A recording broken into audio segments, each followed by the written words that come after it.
आपका 5 करोड़ तक का लोन माफ़ हो सकता है अगर आप एलआईसी की इस ब्रांड न्यू पॉलिसी को खरीदते हैं तो।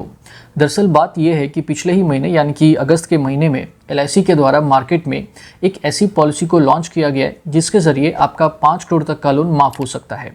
अब सवाल ये आता है कि एक पॉलिसी के ज़रिए 5 करोड़ तक का लोन माफ़ कैसे हो सकता है और आखिरकार मार्केट में एलआईसी की इस तरह की कौन सी पॉलिसी लॉन्च हो गई है। तो देखिए ये सारी बातें जानने के लिए ना आपको इस वीडियो को अंत तक देखना पड़ेगा, इसलिए आप सभी से रिक्वेस्ट है कि पूरी जानकारी के लिए इस वीडियो को आप अंत तक ज़रूर देखें। नमस्कार, मेरा नाम है रजनीश झा और आप देख रहे हैं आपका चैनल मनी उपाय, एक कदम उम्मीद की ओर। चलिए शुरू करते हैं।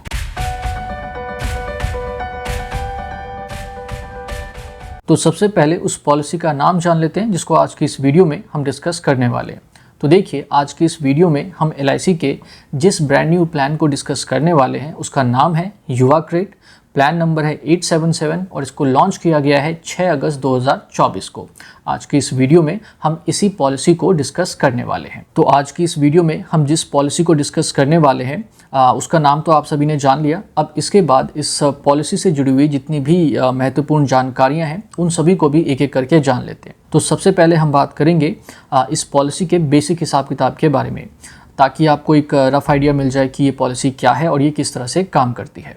तो देखिए, इस पॉलिसी का जो बेसिक हिसाब किताब है ना वो कुछ इस तरीके का है कि अगर मैं आपको बहुत ही सरल भाषा में समझाने का प्रयास करूं तो ये ना एक लोन इंश्योरेंस है। जी हाँ, सही सुना आपने, ये एक लोन इंश्योरेंस प्लान है। देखिए, होता क्या है कि जब भी आप किसी बैंक से या किसी भी और फाइनेंशियल इंस्टीट्यूशन से किसी भी प्रकार का कोई लोन लेते हैं तो उस लोन का भी ना इंश्योरेंस करवाया जाता है। हो सकता है कि जब आपने किसी बैंक से या किसी फाइनेंशियल इंस्टीट्यूशन से जब कोई लोन लिया हो, तो मुझे नहीं पता आप अवेयर हैं कि मतलब उस टाइम पे आप अवेयर थे कि नहीं, बट आपको एक लोन इंश्योरेंस पॉलिसी भी उस टाइम पे ज़रूर दी गई होगी। और आप में से मुझे लगता है ज़्यादातर लोग ये इस बात को अच्छे से जानते होंगे कि ये जो लोन इंश्योरेंस प्लान्स हैं ये क्या होते हैं। ठीक है, तो ये भी ना बस एक तरह का लोन इंश्योरेंस प्लान ही है। इसे आप मतलब लाइफ इंश्योरेंस पॉलिसी से या जो टर्म इंश्योरेंस प्लान होते हैं ना उनके साथ आप इसे कंफ्यूज मत करना। मतलब कुछ कुछ स्ट्रक्चर वैसा ही है, लेकिन इसे एक स्पेसिफाइड पर्पस के लिए ही बनाया गया। और वो पर्पस क्या है कि आपके लोन की जो आपकी लाइबिलिटी है उसकी रिस्पॉन्सिबिलिटी आपके डेथ के बाद आपके फैमिली के ऊपर ना आ जाए। तो ये एक स्पेसिफाइड पर्पस के लिए बनाई गई है। इसे आप एक प्रॉपर लाइफ इंश्योरेंस पॉलिसी नहीं कह सकते। ठीक है जी, तो ये एक लोन इंश्योरेंस प्लान है। अच्छा, अब ये क्योंकि एक लोन इंश्योरेंस प्लान है तो इसमें ना किसी भी प्रकार का कोई मैच्योरिटी बेनिफिट नहीं होता। मतलब पूरे पॉलिसी टर्म के दौरान अगर आप सर्वाइव कर जाते हैं तो ऐसा नहीं होगा कि लास्ट में आपको कोई मैच्योरिटी बेनिफिट मिलेगा, ऐसा इसमें कुछ भी नहीं है। लेकिन हाँ, इसमें डेथ बेनिफिट ज़रूर मिलता है। और ये जो डेथ बेनिफिट मिलता है ना ये भी ऐसा नहीं है कि आपने जितने अमाउंट का पॉलिसी परचेज़ किया होगा तो उतना ही अमाउंट आपके फैमिली को आपके डेथ के केस में मिलेगा। जैसे मान लो आपने 50 लाख रुपए का एक ये वाला प्लान परचेज़ किया, तो ऐसा नहीं होगा कि आपकी फैमिली को ना डेथ बेनिफिट के रूप में आपके डेथ के बाद पूरे 50 लाख रुपए ही मिल जाएंगे। ये एक्चुअली में काम कैसे करता है कि जैसे मान लो कि आपने एक कोई लोन लिया 50 लाख रुपए का 20 सालों के लिए। ठीक है, उसका जो ईएमआई है आप 20 साल तक पे करेंगे। और होता ये है कि कुछ लगभग मान के चलिए कि 5-6 साल आपने पे किया और उसके बाद किसी भी दुर्घटना की वजह से आपकी मृत्यु हो जाती है। तो उसके बाद जितना भी इंस्टॉलमेंट बचा होगा ना, जैसे 5 साल अगर आपने पे कर दिया तो पूरे 15 साल का और बचा, तो पूरे 15 साल में आपने जितना भी आपको मतलब ये ईएमआई पे करना होता बैंक को, तो उतने के बराबर का जो अमाउंट है ना वो आपके फैमिली को इकट्ठे एक बार में लमसम दे दिया जाएगा। उसके बाद ये आपकी फैमिली के ऊपर है कि वो किस तरीके से उस लोन को सेटल करते हैं।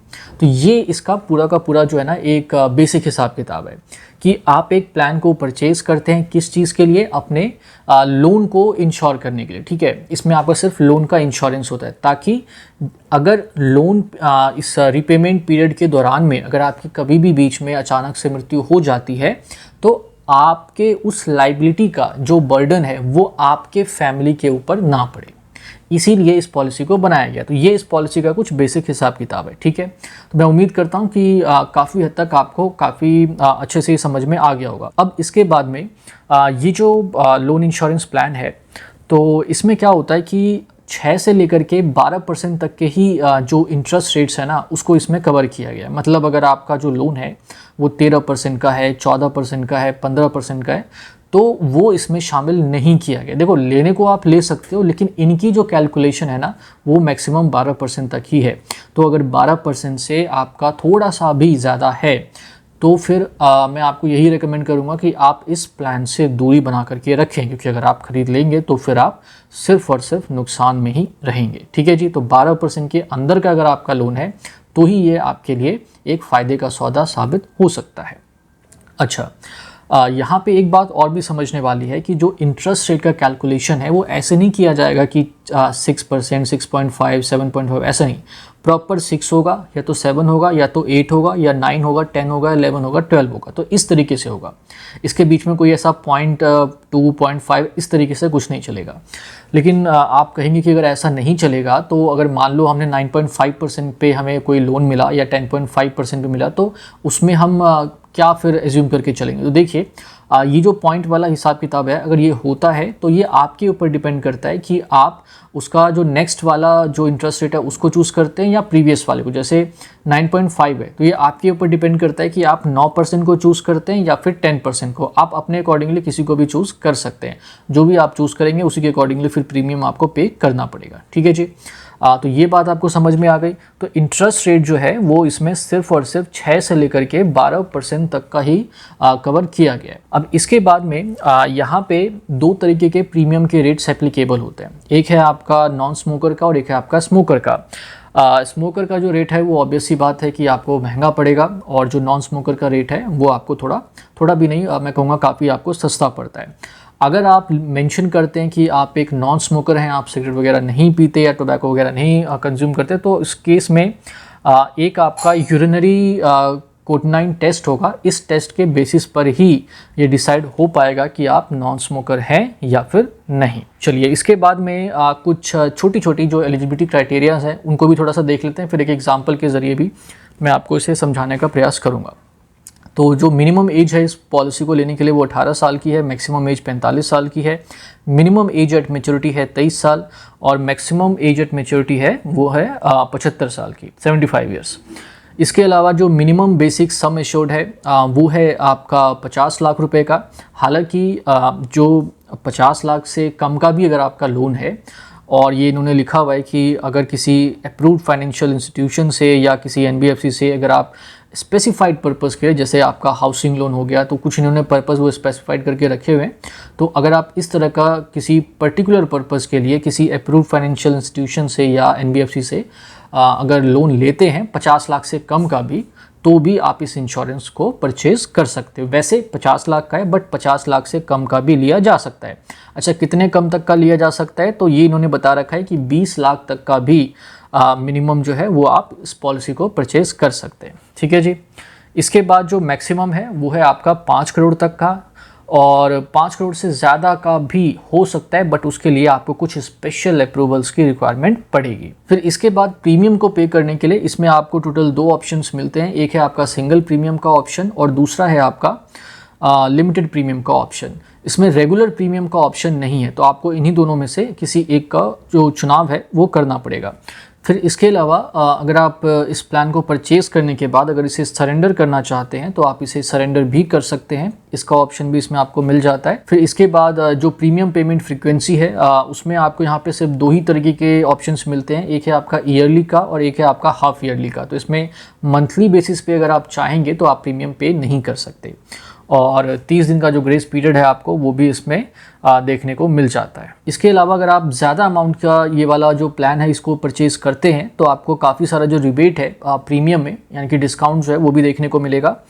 और ये रिबेट जो है ज़्यादातर आपको 1 करोड़ से ऊपर के जो सम एश्योर्ड वाले जो प्लान्स है ना उसी में देखने को मिलेगा। अगर आप 1 करोड़ से कम का प्लान परचेज़ करते हैं तो उसमें आपको कोई खास रिबेट, मतलब कोई खास क्या, मतलब बिल्कुल भी जो रिबेट है वो मिलेगा ही। इसके अलावा इस तरह के प्लान्स में कभी भी आपको जो लोन की फैसिलिटी है वो नहीं मिलती, तो ऑब्वियस सी बात है कि इसमें भी आपको देखने को नहीं मिलेगी। अब इसके बाद अपने स्क्रीन पे आप एक ये बड़ा सा टेबल देख रहे होंगे, तो इस टेबल के ज़रिए ना आपको ये बात काफ़ी अच्छे से समझ में आ जाएगी कि इस पॉलिसी में डेथ बेनिफिट का जो अमाउंट है वो किस तरीके से कैलकुलेट होगा, मतलब आपके मृत्यु के बाद आपके परिवार को कितना पैसा मिल सकता है, ये आपको इस टेबल से थोड़ा बहुत समझ में आ जाएगा।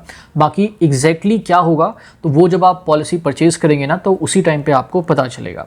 अभी फ़िलहाल अगर हम इस टेबल को देखें तो आप देख रहे होंगे कि जो पहला पॉलिसी ईयर है इसमें लगभग जितना सम एश्योर्ड का अमाउंट है उतना ही मिलेगा डेथ बेनिफिट के केस में। फिर जैसे जैसे धीरे धीरे साल बीतते जा रहे हैं तो वैसे वैसे अगर आप देखेंगे तो जो सम एश्योर्ड का जो अमाउंट है, मतलब सॉरी जो डेथ बेनिफिट का अमाउंट है वो धीरे धीरे धीरे करके कम होता चला जाएगा। 11वें साल तक अगर आप देखेंगे तो आपने जितने का परचेज़ किया होगा उसका सिर्फ 80% के बराबर ही आपके फैमिली को मिलेगा। इसी तरीके से आप अगर और आगे जाएं और 21वें साल तक देखें तो सिर्फ 37% के आसपास ही यहाँ पे मिलेगा। और अगर आप बिल्कुल 25वें साल तक जाते हैं तो बिल्कुल नाम मात्र का ही पैसा आपके फैमिली को डेथ के केस में मिलेगा। अच्छा, ये जो टेबल आपने देखा है ये टेबल एक्चुअली में 8% के इंटरेस्ट रेट के अकॉर्डिंगली प्रिपेयर किया गया है, जिसमें कि पॉलिसी टर्म है 25 साल का और जो सम एश्योर्ड का अमाउंट है वो है 50 लाख रुपए का। और ये पॉलिसी एक मेल नॉन स्मोकर ने परचेज़ करी है, तो उस कंडीशन के अकॉर्डिंगली ये डेथ बेनिफिट का जो अमाउंट है इसे कैलकुलेट किया गया है। तो इस टेबल को देखने के बाद आपको इस बात का थोड़ा बहुत अंदाज़ा लग गया होगा कि इस प्लान में डेथ बेनिफिट का जो अमाउंट है वो किस तरीके से कैलकुलेट किया जाता है। अब मैं आपको थोड़ा बहुत इस बात का भी एक रफ आइडिया दे देता हूँ कि आपको प्रीमियम कितना पे करना पड़ेगा। तो देखिए, जो अभी आपने जिन कंडीशंस के बेसिस पे अभी आपने वो टेबल देखा था तो वही कंडीशन सेम रखते हैं कि एक 50 लाख रुपए का लोन है और 8% का इंटरेस्ट रेट है। 25 साल के लिए उस लोन को लिया गया है तो पॉलिसी टर्म हम 25 साल ही मान के चलते हैं। और एक जो खरीद रहे हैं व्यक्ति वो एक नॉन स्मोकर है, ठीक है। तो इस सिचुएशन में अगर उनकी एज 20 वर्ष की है और अगर वो सिंगल प्रीमियम पे कर देते हैं तो उनको कुछ 40,900 रुपये के लगभग का प्रीमियम पे करना पड़ेगा। अगर वो 5 साल के अंदर सारा प्रीमियम पे कर देते हैं तो उन्हें कुछ 10,100 रुपये के लगभग पे करना पड़ेगा। अगर वो 10 साल के अंदर पे करना चाहते हैं तो उन्हें एनुअली बेसिस पे कुछ 6,100 रुपये के लगभग पे करना पड़ेगा। और अगर वो पूरे 15 सालों तक पे करना चाहते हैं तो इसमें उनको कुछ 4,850 रुपये के लगभग का जो प्रीमियम है वो पे करना पड़ेगा। तो आप देख सकते हैं इसी तरीके से फिर 30 वर्ष के अगर हैं तो कितना पे करना पड़ेगा और 40 वर्ष के हैं तो कितना पे करना पड़ेगा। तो प्रीमियम का जो रेट है ये भी ठीक ही ठाक है। टर्म इंश्योरेंस के कंपैरिजन में आप इसे कुछ हद तक सस्ता ज़रूर कह सकते हैं। अच्छा, इसमें जो टैक्स वगैरह का जो अमाउंट है उसे इंक्लूड नहीं किया गया तो ये विदाउट टैक्स है। चलिए जी, तो अब लगभग इस प्लान से जुड़ी हुई जितनी भी महत्वपूर्ण जानकारियां हैं उन सभी को हम डिस्कस कर चुके हैं। कुछ खास अब बचा नहीं है बताने के लिए, बट फिर भी अगर आपके मन में कुछ डाउट्स आ रहे होंगे इस पर्टिकुलर प्लान से रिलेटेड तो आप इसको परचेज़ कर सकते हैं। अच्छा, एक बात मैं रही गया वो बता देता हूँ कि ये जो प्लान है ये कम्प्लीटली एक ऑफलाइन प्लान है। तो अगर आप इस प्लान को परचेज़ करना चाहते हैं तो आपको किसी एजेंट की या मतलब या ऑफिस वगैरह विजिट करके ही उनकी सहायता से आप इस प्लान को परचेज़ कर पाएंगे। ऑनलाइन इसका ऑप्शन नहीं। अगर आप ऑनलाइन परचेज़ करना चाहते हैं तो एक डिजी क्रेडिट करके इनका एक और प्लान है तो आप उसको परचेज़ कर सकते हैं। उसके थोड़े से जो रूल्स एंड रेगुलेशंस है, जो फीचर्स हैं वो अलग हैं इससे, बट जो कोर कंसेप्ट है वो सेम ही है उस प्लान का भी। अगर आप चाहेंगे तो मैं उसका भी एक जो वीडियो है वो बना दूंगा। चलिए जी, तो अब लगभग सारी बातें इस प्लान से रिलेटेड ख़त्म हो चुकी हैं। अब आप सभी के मन में एक जो सबसे बड़ा सवाल ये इतना सब कुछ सुनने के बाद आ रहा होगा कि इस तरह के प्लान्स को ख़रीदने की ज़रूरत है क्या?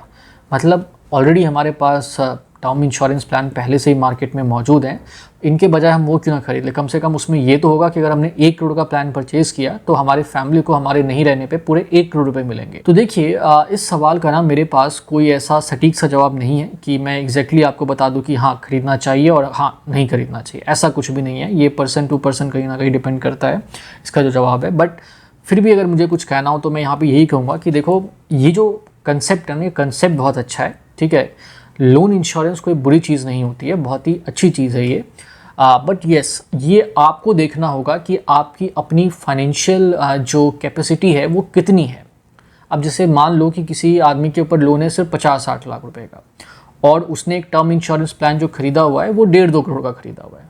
तो अब उसको पता है कि अगर कभी उसकी डेथ हो भी जाती है बाई चांस तो वहाँ से उसे 1.5-2 करोड़ उसके फैमिली को मिल जाएंगे और उसमें से ये जो 50-60 लाख का लोन है ये आराम से सेट ऑफ हो जाएगा और प्लस मेरे फैमिली के पास भी अच्छा खासा जो एक अमाउंट है वो बच जाएगा। तो अगर कुछ ऐसा है तो फिर कोई दिक्कत नहीं है, लेकिन अगर ऐसा नहीं है, जो कि आमतौर पर नहीं होता, तो फिर मुझे लगता है कि आपको एक लोन इंश्योरेंस प्लान जो है परचेज़ करके ज़रूर रखना चाहिए। क्योंकि देखो इसका फ़ायदा क्या है, इससे जो पैसा आएगा उससे लोन ख़त्म हो गया, और अगर इसके अलावा आपने अलग से कोई टर्म इंश्योरेंस प्लान या कोई और टाइप का लाइफ इंश्योरेंस प्लान परचेज़ करके रखा हुआ है, तो वहाँ से जो पैसा आएगा तो वो आपके फैमिली के फ्यूचर के लिए होगा। भाई उसमें आपके बच्चों की जो पढ़ाई लिखाई का खर्चा है वो मैनेज हो जाएगा। फिर उसके बाद आपके अगर पति या पत्नी जो भी पीछे रह जाएंगे तो उनके भी अपने खर्चे होते हैं, घर चलाने का खर्चा होता है, तो वो सारी चीज़ें उससे मैनेज हो जाएंगी। समझ रहे हैं ना आप मैं क्या कहने की कोशिश कर रहा हूँ। तो कंसेप्ट ये बुरा नहीं है, इस टाइप के इंश्योरेंस प्लान्स जो हैं वो अच्छे होते हैं, आप चाहे तो खरीद सकते हैं। लेकिन हाँ, मैं ये नहीं कह रहा कि आप LIC से ही परचेज़ करिए, क्योंकि अभी ये मैंने कोई आपके सामने कंपैरिजन वाला वीडियो नहीं बनाया जिसमें कि मैं 10 कंपनियों के लोन इंश्योरेंस प्लान को उठाऊं और फिर उसमें कंपेयर करके आपको ये बताऊं कि अच्छा ये वाला इसमें अच्छा ये वाला। तो ऐसा कुछ नहीं है, मैंने बस आपको इस प्लान की अभी जानकारी दी है। तो बेस्ट इस कैटेगरी के अंदर में कौन सा प्लान होगा वो तो हम किसी और वीडियो में डिस्कस करेंगे। बट अगर आप खरीदना चाहते हैं इस टाइप का कोई इंश्योरेंस प्लान तो आप खरीद सकते हैं, और अगर आप LIC से खरीदना चाहते हैं तो आप इसको भी कंसिडर कर सकते हैं। चलिए जी, तो बस अब इस वीडियो में इतना ही। मुझे उम्मीद है कि अब आप सारी बातें काफ़ी अच्छे से समझ चुके होंगे। अगर आपको ये वीडियो पसंद आई है, अगर आपको लगा है कि हाँ इस वीडियो को देखने के बाद कुछ सीखने को मिला है, हमारी नॉलेज थोड़ी सी इंक्रीज़ हुई है, तो प्लीज़ इस वीडियो को आप लाइक ज़रूर करें, शेयर ज़रूर करें, और अगर आपने अभी तक इस चैनल को सब्सक्राइब करके नहीं रखा है तो सब्सक्राइब भी ज़रूर कर लें, और सब्सक्राइब करते टाइम बेल आइकन को प्रेस करना ना भूलें। तो आप सभी ने अपना कीमती वक्त निकाल के इस वीडियो को देखा, इसके लिए आप सभी का बहुत बहुत धन्यवाद। नमस्ते।